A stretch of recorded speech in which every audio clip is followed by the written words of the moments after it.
Good morning. I've had a lot of people ask me about the thick black dye that I use for outlining.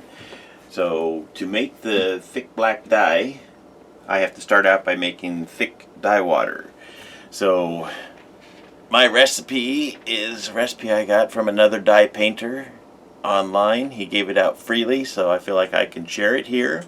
So I use a half gallon of water. I put in 2 cups of urea, 1 cup of glauber salt, and 4 tablespoons, not cups, 4 tablespoons of sodium alginate.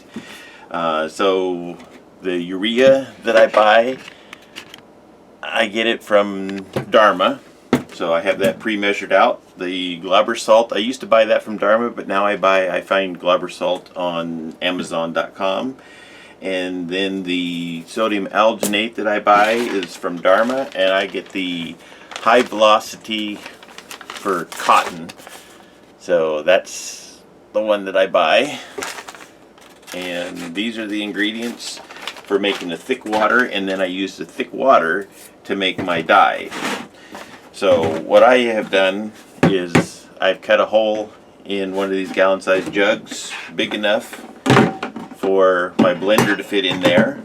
So I'll start out with a half gallon of water.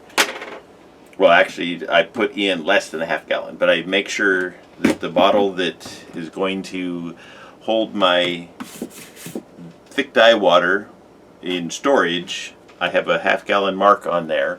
So I'm going to use part of that water in the mixing of it, and then I'll finish adding the rest of it.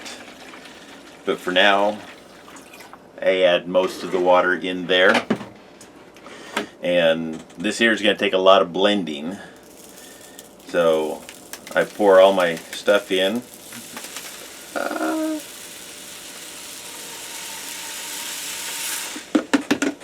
And this is how I do it. You guys can figure out your own ways if you want to do it differently. I know some people will take their sodium alginate and they will paste it up with just a little bit.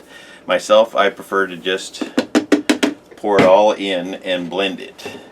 So this part gets kind of noisy, so I'm just going to fast forward through it so you don't have to listen to the noise very long, but just know that I'm going to come back several times in the process. I'll leave this sit for a while, and then I'll come back and blend it some more, and then I'll let it sit. Basically, you want to just keep checking. If there's chunks floating on the top, you know you need to blend it some more.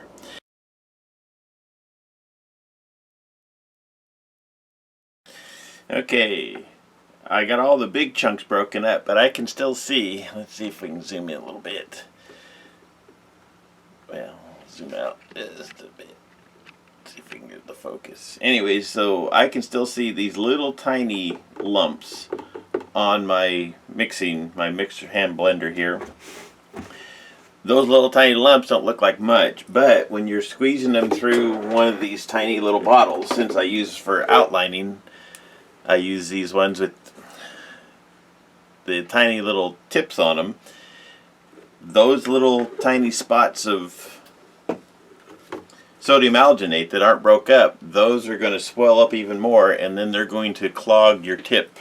So you want to make sure that you keep blending until you don't see that.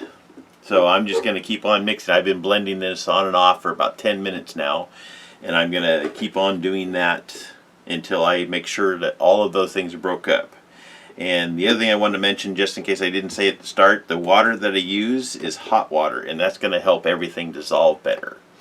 So this is something you just have to kind of stick with it. And like I say, maybe the pasting of the sodium alginate might work better. I don't know, but this is how I've always done it. So just keep at it. Make sure you break up all the little clumps. Okay, so on this thick water, I've come back to it probably 3 or 4 times and blended until, you know, my blender started warming up too much. But then I reached in, I could feel the consistency, and it still will thicken up more, but basically you can reach into whatever container and you want to feel, if you feel any kind of lumps in there, you know you need to blend it some more. But mine is nice and smooth, so I'm going to pour it into the final bottle. This is the one that I stored in all the time, and then I'll just use it from here. But I'm going to wait until, right now it's just kind of lukewarm. Once it's cold, then it's probably thickened up all the way, but it does take a while for it to completely thicken up. So I usually wait until it's all the way thick before I start using it. So that's how I make the thick water, and I'll come back after this is thickened up all the way, and now it's time to mix the thick black dye. So I've let my thick water set up pretty good. It'll probably thicken up a little bit more, but I wanted to get this video shot. So I've used about 3 ounces of regular water, and I'm going to use about 3 ounces of this thick water. And like I say, it'll thicken up just a little bit more. So I make about 6 ounces of this at a time. Most of the time I just make it when I'm making a bottle of my black dye, and I just throw an extra tablespoon of the black dye in.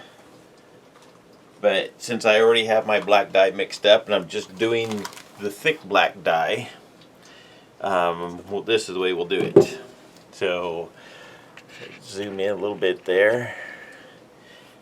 And so what I basically do is I use my black dye, and I'm going to use just 1 heaping tablespoon of black dye to about 6 ounces of water, which is half and half the thick dye water and the regular water. So that's what I'm going to do here. I need to put on my mask so I can open this dye up.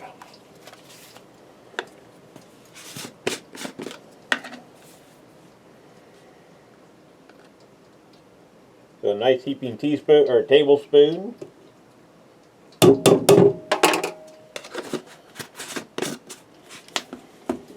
And then we'll blend that up.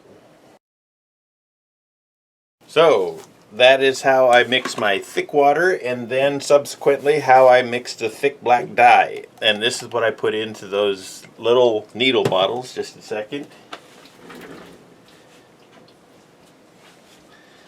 So these I get from Dharma, and this is what I use for my outlining. Anytime I'm outlining something in black, this is what I'm using, is this thick, really thick dye, and I put it in one of these little tiny bottles that has a very small tip on the end, and that allows me to put just a thin strip of black dye on, and since it's so thick, it tends to sink in before it spreads out, so you don't get quite as much of the dye spreadage as you normally do. Anyway, thank you for watching.